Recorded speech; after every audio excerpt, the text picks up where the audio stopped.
So this is a famous painting by Norman Rockwell. It's one of the Four Freedoms series, and it's entitled Freedom of Worship. Now, I want you guys to think about freedom of religion. What does it mean to you? Just think about that. Religious freedom is a fundamental human right and the first among rights guaranteed by the United States Constitution. It is the right to think, express, and act upon what you deeply believe according to the dictates of conscience. There are news stories popping up all over the country about business owners being ordered to choose between their religion and their livelihood. One example comes from New Mexico.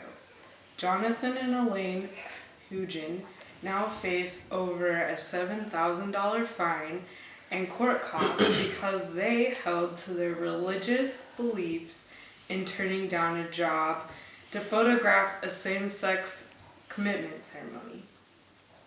Some of us will face problems in our future endeavors like the owners of Elaine Photography. The conflict will continue to rise, but we can rise to the challenge. Those who support the traditional understanding of marriage will be subject to even greater civil liability under non-discrimination laws that prohibit private discrimination based on sexual orientation, marital status, and gender. Non-discrimination laws, again, like I said earlier, are popping up all over the country. They are affecting people like us that are standing up for their beliefs.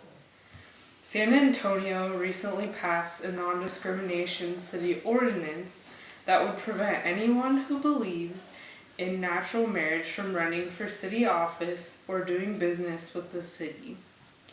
A bakery in Oregon is forced to close its doors because they declined to provide a wedding cake for a lesbian couple.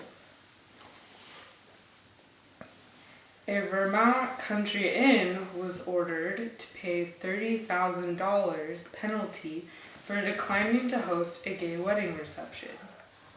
The non-discrimination laws seem like a good idea until you carefully read the added wording to the bills being passed.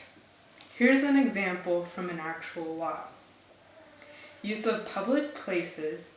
It shall be unlawful to deny any person because of sexual orientation or gender identity expression the full enjoyment of any of the accommodations, advantages, facilities, or privileges of any space of public resort, accommodation, assemblage, or amusement. The full definition of public place, resort, accommodations, assemblage, or amusement is often so large as to fill a page. It creates a non-discrimination net that has the ability to capture just about everyone.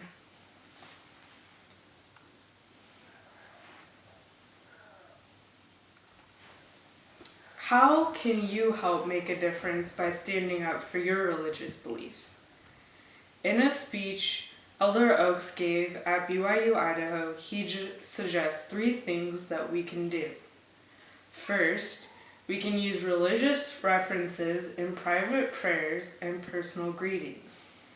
Quote, in our private, personal, and family prayers, we should ask God to help us and our neighbors and leaders recognize God, our Creator, and the right and wrong established by His commandments.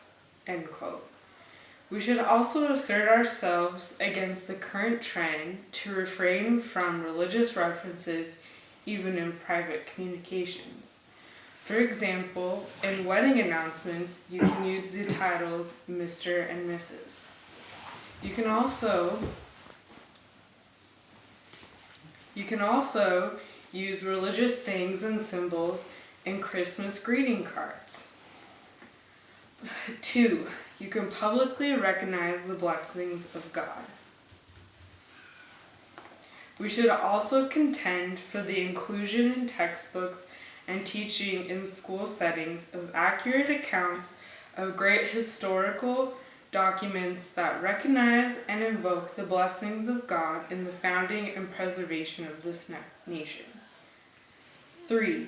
Contend for the free exercise of religion. Pray in public.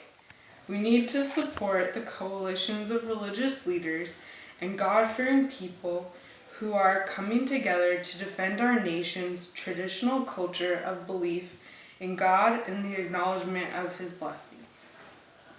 We can do this by becoming informed voters and vote smart. This is a great website called votesmart.org. You can look up what is going on in your state. You can look up current issues. You can also look up information on your elected officials. Engage. Call and email your representatives. Tell them your thoughts. One person can make a difference. Your thoughts matter to your representatives. They were elected to represent the voice of the people. What will the world look like if you don't stand up for your beliefs? Fast forward in time to your child's wedding day.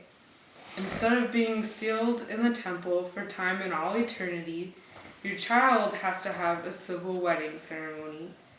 The church has shut down temple use for the time being. The non-discrimination laws have taken over to the point where same-sex couples have tried to get married in our temples. We cannot be bystanders in shaping our public environment. We have the duty and the right to get informed about what is happening in our communities and in the world. There is hope for our future. All it takes is religious citizens like you to get involved and to stand up for your religious rights.